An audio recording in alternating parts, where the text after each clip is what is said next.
Hello, I'm Coach Frank Allocco, and today I'd like to speak to you about the courage of sacrifice. With spring football in full swing at collegiate institutions around the country, I think back to the incredible story of spring football at the United States Military Academy. The 1955 cadets were led by the legendary coach Earl Red Blake, who was excited to have consensus first team All-American wide receiver Donald Hollander returning to the team.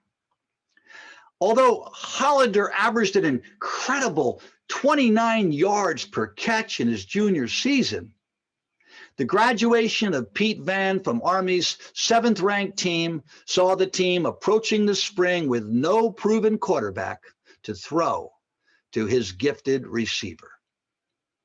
After careful deliberation, Coach Blake approached Don Hollander and asked him to move to quarterback, a position he had never played. Hollander, he lacked the essential quarterback skills, but Coach Blake had confidence that he was going to be a great leader to a young and experienced team. Blake instructed his player to think about it overnight and let him know his decision in the morning. After his first academic class, Hollander met with his coach and told him that he was going to make the switch from wide receiver to quarterback. This selfless decision to serve his teammates was one of great magnitude, as he was forfeiting the opportunity to be the leading candidate for the Heisman Trophy. He was tossing aside his chance for personal success and glory for the good of the team.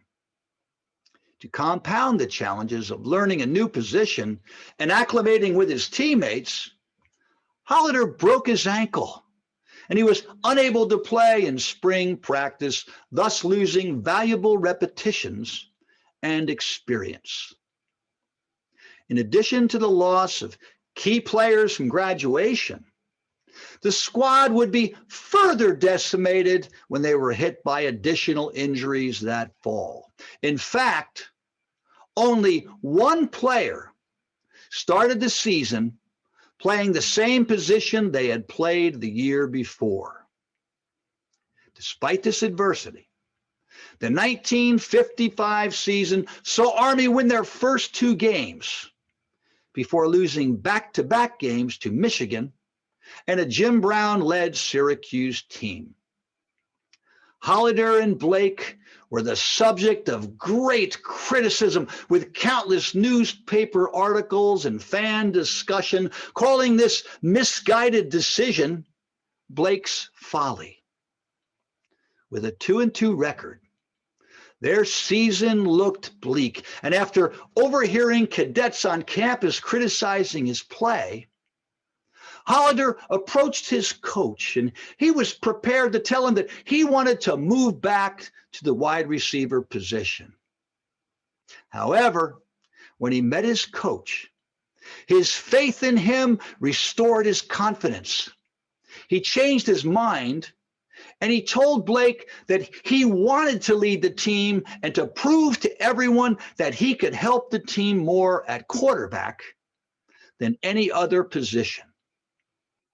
In a final team meeting before their winner-take-all game versus Navy, a team led by George Welsh, the nation's leading passer, Coach Blake told his squad, "I fear that tomorrow the walk across the field to congratulate the Navy coach will be the longest walk of my coaching career." The team sat stoically until the silence was broken by one voice, that of Donald Hollander, saying, "Sir, you are not going to take that walk tomorrow." Before 102,000 fans in Philadelphia, Army upset the 11th ranked Navy team 14-6, finishing the season winning 4 of their final 5 games and ending up in the top 20 in the country. Blake and his quarterback were vindicated, and Hollander was featured on the cover of Sports Illustrated. He was named team captain.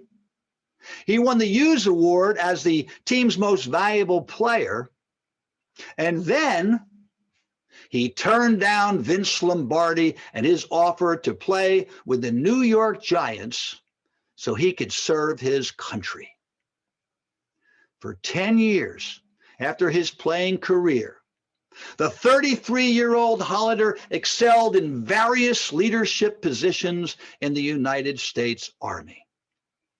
With the war escalating in Vietnam, he volunteered for combat duty, believing that it would have been hypocritical to train officers for battle if not willing to go himself. On October 17th, 1967, at the Battle of Ang Thien, a battalion from the 1st Infantry Division was ambushed and they were decimated by sniper fire.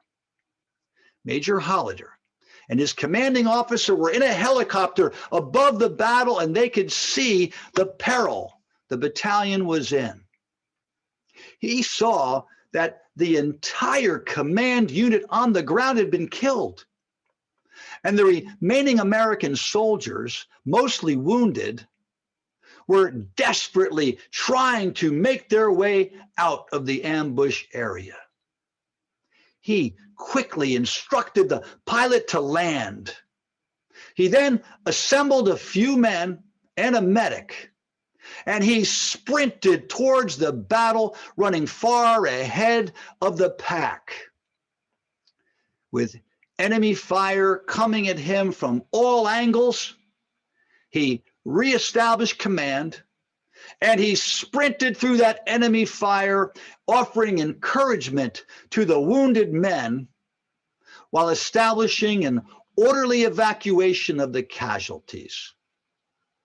His courage and his poise in the face of overwhelming odds had a stabilizing effect on his men and was instrumental in saving many lives. He refused to seek cover. He thought only of his men, and sadly was ultimately struck down by sniper fire. This incredible man of courage and sacrifice was truly the consummate teammate. His selfless commitment to others saw him give up a chance to win the Heisman Trophy, to choose service to his country over a professional football career, and ultimately sacrifice his life in the full measure of devotion to his battalion. Donald Hollander is memorialized by every single living descendant of the soldiers who were saved that day. He was further recognized by his country with his posthumous receipt of several awards, including the Distinguished Service Cross, the Silver Star, and a Purple Heart. The United States Military Academy honored him with the naming of the Donald Hollander Center on the West Point campus. This center stands across the plaza from a plaque with words from General Douglas MacArthur that best describes Hollander's journey. Upon the fields of friendly strife are sown the seeds that upon other fields, on other days, will reap the fruits of victory. Keep listening, keep learning, and strive to be your best. And remember, excellence doesn't take days off.